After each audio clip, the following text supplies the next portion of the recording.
Ir pilnīgi skaidrs, ka lēmums, ko pieņema valdība atbalstot koku rūpniekus un faktiski nodrošināt viņiem iespēju nesamaksāt ap 50 miljonu eiro, šis lēmums nebija likumīgs.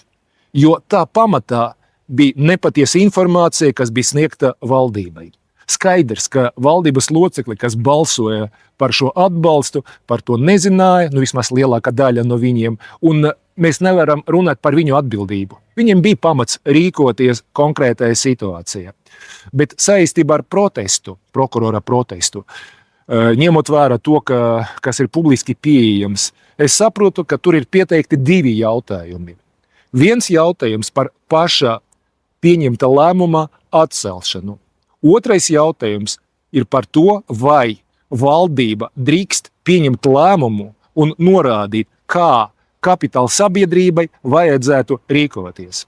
Saistībā ar otro jautājumu, protams, būs diskusijas. Es pieļauju, ka arī Satversmes tiesai būs piedāvāts pateikt savu vārdu. Mans viedoklis, ka var būt situācija, kad valdība var iejaukties un pateikt, kā rīkoties konkrētajā situācijā.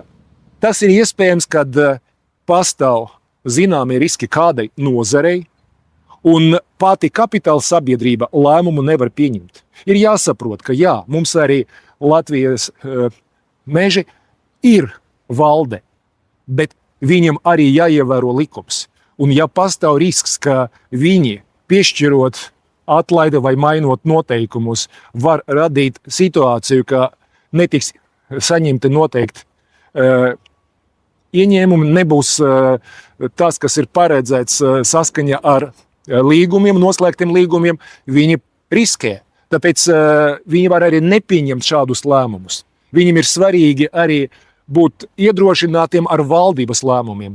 Un ja pamatā ir patiesa informācija, manuprāt, valdība var pieņemt lēmumus un būtībā norādīt, kā vajadzētu rīkoties šajā situācijā.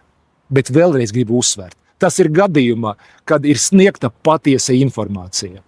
Un līdz ar to gadījumā, kad, kā mēs redzam konkrētajā situācijā, valsts kontrole, prokuratūra konstatēja, ka lēmums ir nelikumīgs, lēmums ir pieņemts uz falsificētas informācijas pamatā, konkrēts lēmums var tikt atcelts.